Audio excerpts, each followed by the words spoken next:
Unified 911, anong matutulong namin sa'yo? Anya ti maitulong miken ka po. Anong may tatabang ko sa Unsay imo? akong ikatabang nimo? Ngini makadabang na misal ka no. Sa anumang wika o dialekto, may tulong na darating sa iyo.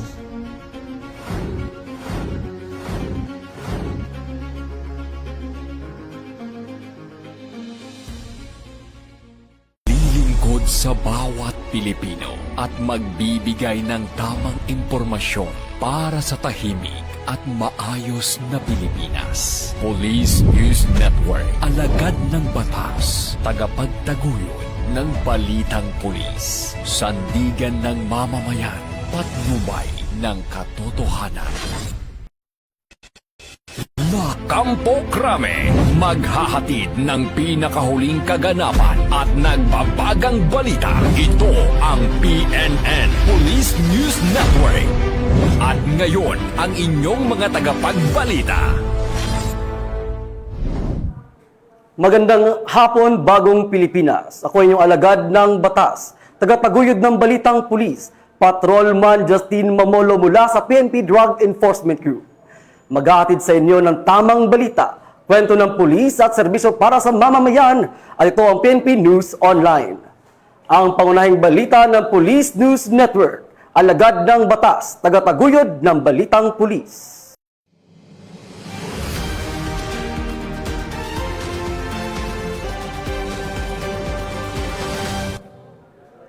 At narito ang mga balitang dapat niyong abangan.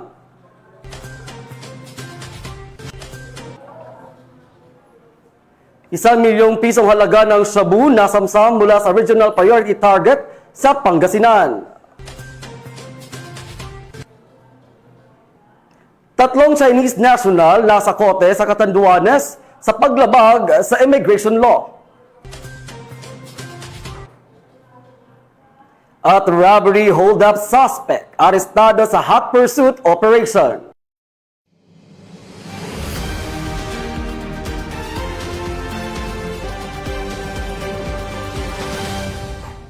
Narito ang mga balitang hatid ng ating PNN correspondents mula sa iba't ibang panig ng bansa.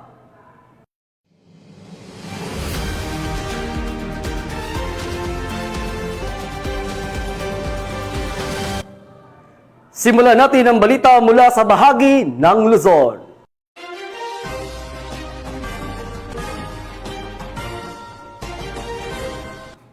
Tinatayang ₱1 milyong halaga ng hininalang shabu ang nasamsam ng mga operatiba sa matagumpay na bypass operation na nagresulta rin sa pagkakaaresto ng isang regional priority target sa bayan ng Lingayen, Pangasinan. Ang report mula kay Police Corporal Mark Anthony Pico. Ang isang regional priority high-value individual target at nasamsam ang tinatayang ₱1,088,000 halaga ng hinihinalang shabu sa isang bypass operation na isinagawa sa bypass road ng Barangay Poblasyon, Lingayen, Pangasinan. Pinangunahan ng Provincial Drug Enforcement Unit ng Pangasinan Police Provincial Office ang operasyon sa tulong ng Provincial Intelligence Unit, Provincial Intelligence Team Pangasinan RIU-1, Regional Police Drug Enforcement Unit, PRO-1, PDEG SOU-1, Lingayen Police Station at PIDEA Regional Office 1. Kinilala ang suspect bilang isang 38 anyos na construction worker mula sa bayan ng Mangaldan. Na-recover mula sa kanya ang 2 heat sealed at 5 knot-tied transparent plastic sachets na naglalaman ng humigit kumulang 160 grams ng shabu na may standard drug price na umabot sa ₱1,088,000. Nahaharap ang suspect sa kasong paglabag sa Section 5 at 11 ng Republic Act 9165 o ang Comprehensive Dangerous Drugs Act of 2002. Ayon kay Police Brigadier General Dendo R. Reyes, Regional Director ng Police Regional Office 1, malaking tagumpay ang operasyong ito sa patuloy na kampanya laban sa ilegal na droga sa rehiyon. Ang operasyong ito ay nagbibigay ng matinding hampas sa operasyon ng ilegal na droga sa rehiyon. Ang matibay na koordinasyon at pagtutulungan ng ating mga unit at katuwang na ahensya ay patunay na ating dedikasyon para sa ligtas na Ilocania, pahayag ni Police Brigadier General Reyes. Ang tagumpay na ito ay patuloy na nagpapakita na ang kapulisan ng Region 1 ay maaasahan, malalapitan at mapagkakatiwalaan. Mula dito sa Ilocos Region, ako ang inyong PNN correspondent, Police Corporal Mark Anthony Pico, alagad ng batas, tagataguyod ng Balitang Pulis. Maraming salamat, Police Corporal Pico. Walang kawala sa batas ang isang babaeng nakatalang top 3 provincial level most wanted person na sangkot sa iligal na droga matapos siyang maaresto ng PNP sa Mariveles, Bataan. Nakatutok dyan si Patrolwoman Janice Bulahaw. Matagumpay na naaresto ng pinagsanib na puwersa ng Mariveles Municipal Police Station, katuwang ang Bataan 1st at 2nd Provincial Mobile Force Companies, Bataan Maritime Police Station, CIDG Bataan at PIDMU Bataan PPO, ang isang most wanted person provincial level sa Barangay Townsite, Mariveles, Bataan. Kinilala ang suspect bilang isang 27 anyos na babae, residente ng Barangay Townsite, Mariveles, Bataan, nakabilang sa listahan ng top 3 provincial level most wanted persons. Ayon sa ulat, arestado ang suspect sa bisa ng warrant of arrest dahil sa kasong panglabag sa Section 5 Article 2 ng Republic Act 9165 o Comprehensive Dangerous Drugs Act of 2002. Ang suspect ay kasalukuyang nasa kustodiya ng Mariveles MPS para sa kaukulang dokumentasyon at tamang disposisyon. Sa pamumuno ni Police Colonel Marites A. Salvadora, Provincial Director ng Bataan PPO, nananatiling matatag ang Bataan PNP sa kanilang kampanya laban sa iligal na droga at sa masigasig na paghuli sa mga most wanted persons upang masiguro ang kaligtasan at kapayapaan ng buong lalawigan. Mula dito sa Police Regional Office 3, ako ang inyong PNN Correspondent, Patrolwoman Janice Bulahaw, alagad ng batas, tagataguyod ng Balitang Pulis. Maraming salamat, Patrolwoman Bulahaw. Hindi na nakapalagpa ang isang high-value individual matapos maaresto sa isinagawang bypass operation sa Lucena City. Yan ang tinutukan ni Patrolwoman Jessie Chris Obrero. Na naaresto ng mga tauhan ng Quezon Police Provincial Drug Enforcement Unit ang isang high-value individual sa ikinasang bypass operation sa Lucena City. Kinilala ang suspect na si alias JP at nahuli sa Puroknara, Barangay Isabang, Lucena City. Sa isinagawang operasyon, nasamsam mula sa suspect ang tinatayang 65 gramo ng hinihinalang shabu na may nagkakahalagang 1.3 million pesos. Agad na dinala sa kustodiya ng mga otoridad ang nasabing suspect, habang inihahanda ang kasong isasampa laban sa kanya sa ilalim ng Republic Act 9165 o Comprehensive Dangerous Drug Act of 2002. Ayon pa sa Quezon Police Provincial Office, sa pamumuno ni Police Colonel Albesha, magpapatuloy ang kanilang pinaigting na operasyon kontra iligal na droga sa buong lalawigan. Sa ilalim ng direktiba ni Police Brigadier General Paul Kenneth T. Lucas, Regional Director ng Pro-Colaborason, bilang bahagi ng kampanya ng PNP laban sa kriminalidad at droga. Mula dito sa Calabarzon, ako ang inyong Police News Network Correspondent, Patrolwoman Jessie Chris S. Obrero, alagad ng batas, tagataguyod ng Balitang Pulis.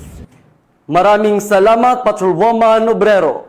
Nasa kote ng mga tauhan ng Occidental Mindoro Maritime Police Station ang isang lalaking sangkot sa ilegal na pangingisda sa isinagawang operasyon sa karagatan sakop ng San Juan or San Jose, Occidental Mindoro. Alamin ang detalye ng report mula kay Patrolwoman Desiree Padilla.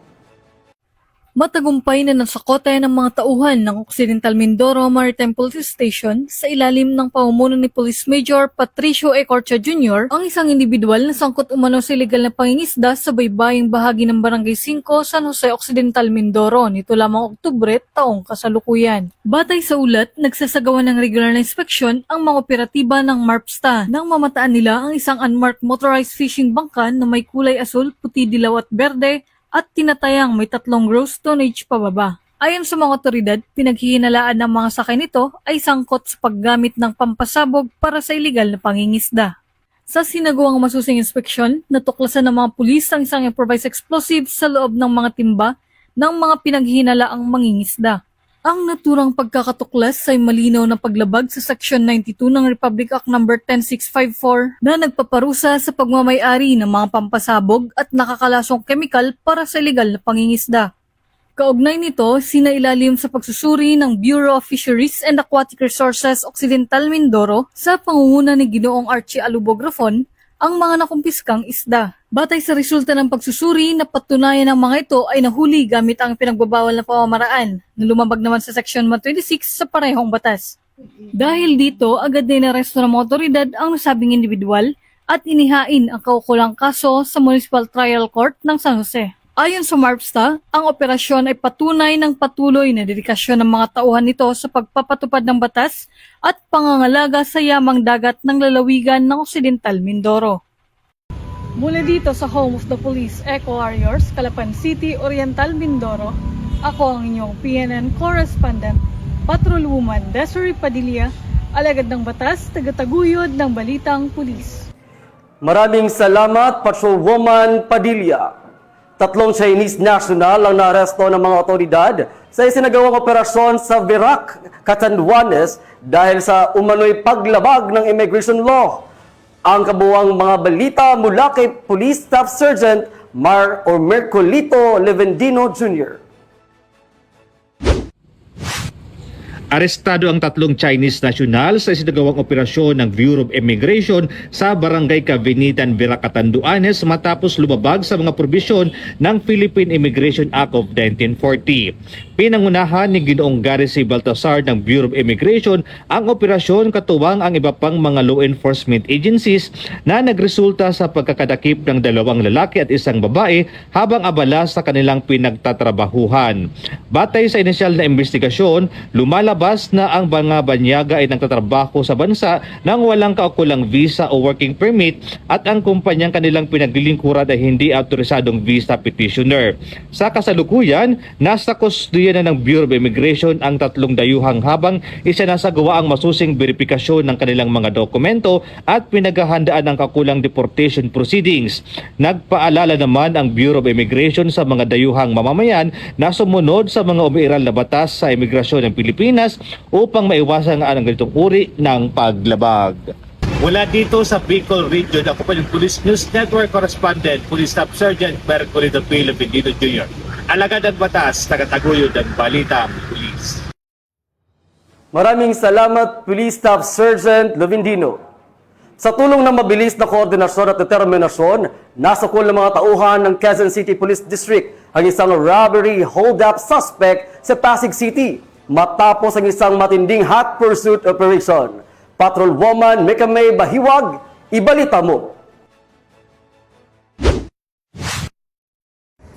Arestado ang isang suspect sa kasong robbery hold-up matapos ang 2 araw na hot pursuit operation na isinagawa ng pinagsamang pwersa ng mga tauhan ng Quezon City Police District bandang 11:40 ng madaling araw sa Basi Oasis Condominium Phase 1, Marcos Highway, Barangay Santolan, Pasig City. Kinilala ng Kamuning Police Station 10 ang suspect na si alias Galo, 25 taong gulang at residente ng Barangay South Triangle, Quezon City. Batay sa ulat ng Kamuning Police Station 10, dakong 12:16 ng tanghali noong ika-4 ng Oktubre taong kasalukuyan, nagtungo ang suspect sa isang money changer sa Tomas Morato Avenue, Barangay South Triangle upang magtanong sa palitan ng 3,800 euros at $5,000.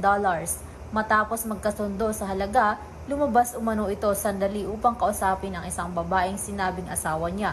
Ngunit pagbalik, sa halip na kunin ang pera sa bag, bigla nitong binunot ang isang baril, tinutukan ang teller at tinangay ang 500,000 pesos bago tumakas sakay ng Toyota Corolla.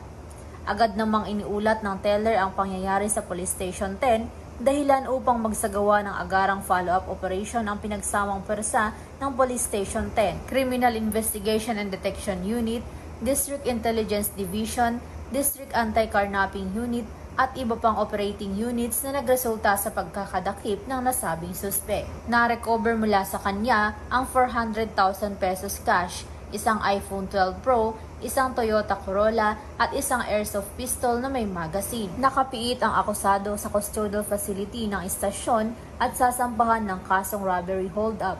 at paglabag sa Republic Act 10591 o Comprehensive Firearms and Ammunition Regulation Act of 2013. Mula dito sa Camp Bagong Diwa, ako po ang iyong PNN correspondent, Patroluman Mikami Bahiwag, alagad ng batas, tagataguyod ng Balitang Pulis. Maraming salamat, Patrolwoman Bahiwag. Tunghayan naman natin ang mga balita mula sa bahagi ng Visayas.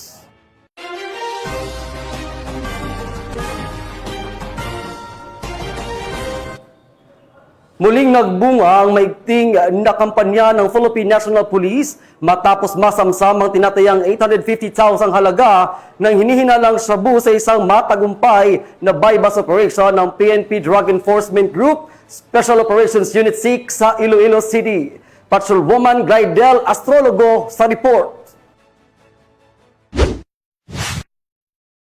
Nasabat ng mga operatiba ng Philippine Drug Enforcement Group Special Operations Unit 6 ang tinatayang 850,000 pesos na halaga ng hinihinalang iligal na droga sa ikinasang buy-bust operation sa Barangay Quintinsalas, Haro, Iloilo City nito lamang ika-8 ng Oktubre taong kasalukuyan. Pinangunahan ni Police Colonel Rizal de Caballero, Commander ng PIDEG SOU 6 ang operasyon, katuwang ang Philippine Drug Enforcement Agency at ang Iloilo City Police Station 3. Naaresto sa operasyon isang high-value individual na kinilala si alias Earl, 24 na taong gulang, may live-in partner at 2 anak at residente ng Barangay Simon Ledesma, Haro, Iloilo City. Sa investigasyon, nakuha mula sa suspect ang 8 bulto ng hinihinalang shabu na nakasilid sa isang puting medyas na itinago niya sa kanyang bulsa. Bukod dito, nasamsam din ang 15,000 pesos na ginamit bilang buy-bust money. Sa kabuuan, nasa humigit kumulang 125 gramo ng suspected shabu ang nakumpiska mula sa suspect na may katumbas na standard drug price value na tinatayang 850,000 pesos. Kasalukuyang nasa kustudiya na ngayon ng Iloilo City Police Station 3 ang suspect para sa kaukulang disposisyon at naharap sa kasong may paglabag sa Republic Act 9165 o ang Comprehensive Dangerous Drugs Act of 2002. Ang matagumpay na operasyon ay patunay ng kanilang dedikasyon sa pagpapanatili ng kapayapaan at kaayusan sa komunidad. Isang paalala ito na sa likod ng bawat operasyon ay ang malasakit ng Philippine National Police para sa kaligtasan ng bawat mamamayan. Dahil sa bagong Pilipinas, ang gusto ng pulis, ligtas ka. Mula dito sa Police Regional Office 6, ako ang inyong Police News Network correspondent, Patrolwoman Glidel Astrologo, alagad ng batas, tagataguyod ng Balitang Pulis. Maraming salamat, Patrolwoman Astrologo. Hindi na nakaiwas sa kamay ng batas ang isang wanted person mula sa Southern Leyte matapos itong maaresto ng mga otoridad sa Quezon City sa bisa ng warrant of arrest para sa kasong acts of lasciviousness. Nakibalita dyan si Patrolwoman Cristel Palafox. Ng mga otoridad ang isang lalaking wanted person na may kasong acts of lasciviousness sa barangay Pasong Tamo, Quezon City. Bandang alas 11:40 ng tanghali nang maresto ang akusado ng mga tauhan ng 2nd Southern Leyte Provincial Mobile Force Company kasama ang Holy Spirit Police Station 14, Quezon City Police District at NDIT Regional Intelligence Unit National Capital Region sa bisa ng warrant of arrest para sa kasong acts of lasciviousness na may nirekomendang piyansa na 160,000 piso para sa pansamantalang kalayaan. Dinala ang akusado sa Holy Spirit Police Station 14 QCPD para sa kaukulang dokumentasyon at tamang disposisyon. Ang ating kapulisan ay patuloy na maglulunsad ng mga operasyon para mahuli ang mga taong may pananagutan sa batas upang maihatid ang hustisya sa kanilang mga naging biktima at mapanatili ang kaayusan at kaligtasan ng ating komunidad tungo sa minimithi natin na bagong Pilipinas. Mula dito sa Eastern Visayas, ako ang inyong PNN correspondent, Patrolwoman Palafox, alagad ng batas, tagataguyod ng Balitang Pulis. Maraming salamat, Patrolwoman Palafox. Isang high-value individual ang nahulog sa kamay ng batas matapos makumpiskahan ng mahigit 800,000 pisong halaga ng shabu sa isinagawang buy-bust operation sa Cebu City. Nakatutok dyan si Patrolwoman Judith Necanor. Hawak na ng kapulisan ng Cebu City ang isang high-value individual matapos itong mahulihan ng 850,000 na halaga ng hinihinalang shabu sa isinagawang buy-bust operation ng mga otoridad sa sitio Buwaran, Barangay Sawang, Calero, Cebu City nito lamang nakaraan. Ayon kay Police Captain Giancarlo M. Reyes, Officer in Charge ng Police Station 6 Cebu City Police Office, bandang alas 11:20 nang ikinasa ng kapulisan ng bypass operation na nagresulta sa pagka-aresto ng high-value individual na suspect na si alias Kua, 26 anyos, na residente ng City Olawis, Barangay Pasil, Cebu City. Nakumpiska mula sa suspect ang siyam na pakete ng hinihinalang shabu na may timbang na 125.24 grams at 851,632 pesos na standard drug price, bypass money at belt bag. Samantala, kasulukuyang nasa kustodiya ng Police Station 6 Custodial Facility at maharap ito sa kasong paglabag sa Republic Act 9165 o ang Comprehensive Dangerous Drugs Act of 2002. This station is strongly committed to upholding public safety and order within its area of responsibility in line with peace and security. God bless everyone. Makabagong pulis sa makabagong panahon, respetadong mamayan, disiplinadong kapulisan. Ang matagumpay na pagka-aresto ng suspect ay patunay ng Cebu City PNP ng kanilang mas pinaigting na pagpapatupad ng batas upang panatilihing ligtas at payapa ang komunidad, alinsunod sa direktiba ni Police Lieutenant General Jose Melencio C. Nartates Jr., Acting Chief Philippine National Police. Mula dito sa Central Visayas, ako yung Police News Network Correspondent, Patrolwoman Judith Ticanor, alagad ng batas, tagataguyod ng Balitang Pulis. Maraming salamat, Patrolwoman Nicanor. Narito naman ang mga balita mula sa bahagi ng Mindanao.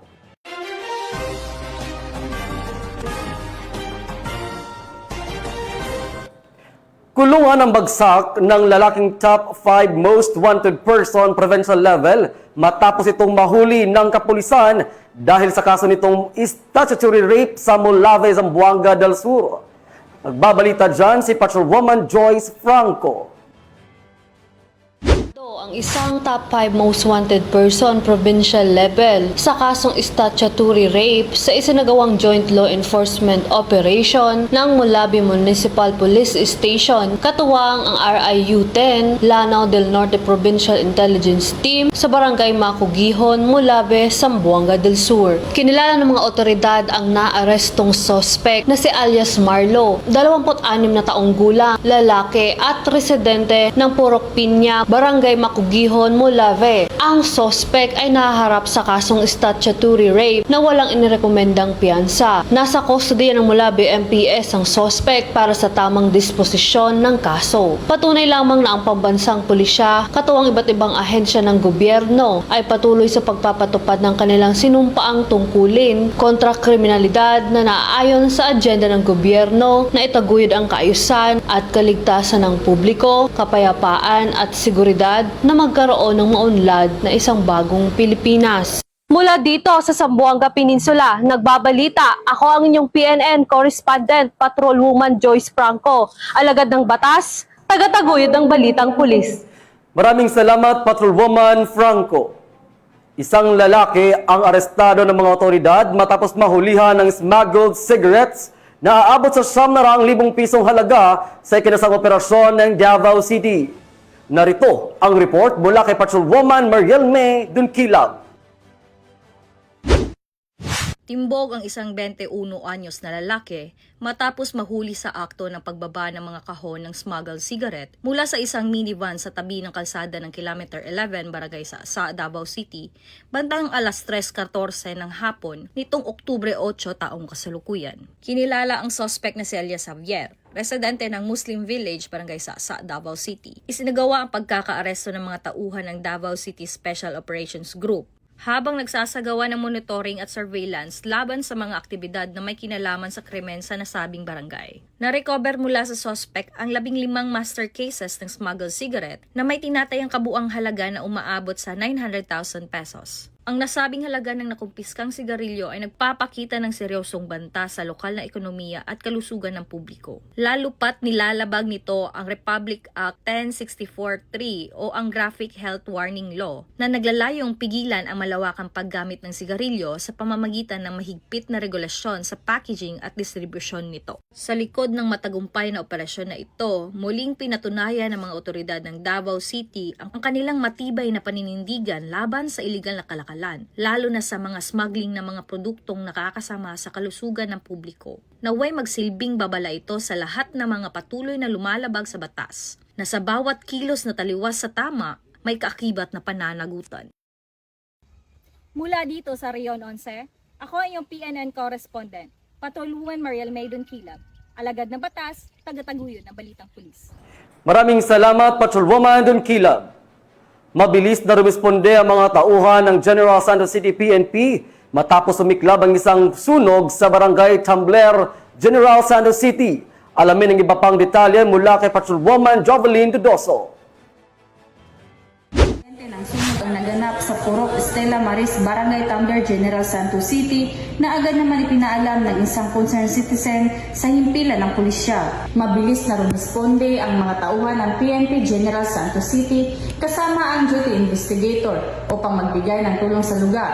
Pagdating nila, nadatnan nila ang mga tauhan ng Bureau of Fire Protection na nagsasagawa ng pag-apula sa apoy. Batay sa ulat, nagsimula ang sunog dakong alas 3 ng hapon at tuluyang naapula bandang alas 4:20 ng hapon. Umabot sa 16 na sus ang tuluyang natupo. Sa kabutihang palad, walang naiulat na nasugatan o nasawi. Patuloy namang iniimbestigahan ng BFP ang sanhi ng sunog at tinataya pa ang halaga ng pinsala. Binigyang diin ng PNP ang kanilang agarang aksyon sa pagpapanatili ng kaayusan sa lugar. Nagbigay sila ng tulong sa crowd control, traffic management at pagpigil sa anumang tangkang looting bilang bahagi ng kanilang tungkulin na magbigay proteksyon at serbisyo sa publiko. Mula dito sa Police Regional Office 12, ako ang inyong PNN correspondent, Patrolwoman Jovelyn Dudoso, alagad ng batas, tagataguyod ng Balitang Pulis. Maraming salamat, Patrolwoman Dudoso. Bumagsak sa kamay ng batas ang isang street-level individual matapos maaresto sa isinagawang bypass operation ng mga otoridad sa Nasipit, Agusan del Norte. Yan ang tinutukan ni Patrolwoman Jacqueline Cabiles. Arestado ang isang street-level individual sa isinagawang bypass operation ng Nasipit Municipal Police Station sa pakikipag-ugnayan ng PDEA Agusan del Norte Police Office sa Barangay 3, Poblasyon, Nasipit, Agusan del Norte. Kinilala ni Police Colonel April Mark C. Yang, Provincial Director ng Agusan del Norte Police Office, ang suspect na si alias Junjun, 42 anyos, walang trabaho at residente ng Barangay Camagong, Nasipit. Na-recover mula sa kanya ang hinihinalang shabu na may 3 at 8 gramo na nagkakahalaga ng 25,840 pesos. Ipinaalam sa suspect ang kanyang mga karapatang konstitusyonal sa wikang naunawaan niya bago dinala sa Nasipit Municipal Police Station para sa kasong paglabag sa Republic Act 9165 o Comprehensive Dangerous Drugs Act of 2002. Ayon kay Police Colonel Yang, patuloy ang mas pinaigting na kampanya ng pulisya laban sa iligal na droga at hindi lamang ito laban ng pulisya kundi ng buong komunidad. Ang matagumpay na operasyon ay bahagi ng kanilang patuloy na kampanya laban sa iligal na droga sa lungsod. Nananawagan din sila sa publiko na makiisa at agad i-report sa mga otoridad ang anumang kahina-hinalang aktibidad sa kanilang komunidad. Mula dito sa Police Regional Office 13, ako ang inyong PNN correspondent, Patrolwoman Jacqueline Cabiles, alagad ng batas, tagataguyod ng Balitang Pulis. Maraming salamat, Patrolwoman Cabiles. Matagumpay na naresolba ng mga otoridad ang isang rido settlement o alitan sa pagitan ng dalawang pamilyang matagal nang may hidwaan sa Special Geographic Area ng Bangsamoro Autonomous Region in Muslim Mindanao. Ang report mula kay Patrolwoman Leonora Gawang. Matagumpay na naisagawa ang rido settlement sa pagitan ng dalawang pamilyang may alitan na ginanap sa Municipal Covered Court Pahamudin SJ Barm nito lamang 8 ng Oktubre taong kasalukuyan. Naging katuwang ang mga kapulisan ng SJA sa naturang aktibidad na dinaluhan ng SJM Postbarm, MILG at 34th Infantry Battalion Philippine Army na naging saksi sa pag-aayos at pagkakasundo kaugnay ng rido sa pagitan ng dalawang pamilyang umano'y may hidwaan. Ang rido settlement ay isang mahalagang hakbang upang wakasan ang alitan sa pagitan ng dalawang pamilya at maiwasan ang karahasan sa kanilang komunidad. Sa pamamagitan ng dialogo at traditional conflict resolution, nagkasundo ang magkabilang panig na tuldukan na ang kanilang hidwaan at mamuhay ng mapayapa. Nagpahayag naman ng pasasalamat ang mga kinatawan ng bawat pamilya sa kapulisan sa kanilang ginampanang papel sa settlement process. Samantala, tiniyak naman ng mga otoridad na patuloy silang magbabantay upang mapanatili ang katahimikan sa lugar. Hinihikayat din nila ang iba pang komunidad na yakapin ang diwa ng Rido Settlement bilang isang epektibong paraan upang mapanatili ang kapayapaan sa rehiyon. Mula rito sa rehiyon ng Bangsamoro, ako ang inyong PNN Correspondent, Patrolwoman Leonora Gawang, alagad ng batas, tagataguyod ng Balitang Pulis. Maraming salamat, Patrolwoman Gawang. At yan ang mga balitang nakalap ng ating mga PNN correspondents mula Luzon, Visayas at Mindanao. At mga ka-PNN, 76 days na lang, Pasko na!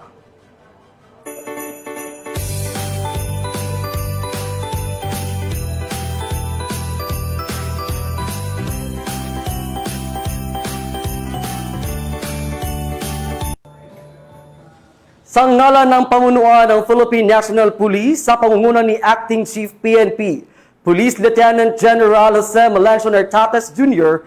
at sa pamumuno ni President Ferdinand Bongbong Marcos Jr., kami ay maglilingkod sa bawat Pilipino at magbibigay ng tama at balanseng balita bilang bagong PNP para sa bagong Pilipinas. Mula rito sa tanggapan ng tagapag-ugnay ng pambansang pulisya, ako ang inyong alagad ng batas, tagataguyod ng Balitang Pulis, Patrolman Justin Mamolo mula sa PNP Drug Enforcement Group. Paghahatid ng tamang balita, kwento ng pulis at serbisyo para sa mamamayan, at ito ang PNP News Online. Ang pangunahing balita ng Police News Network.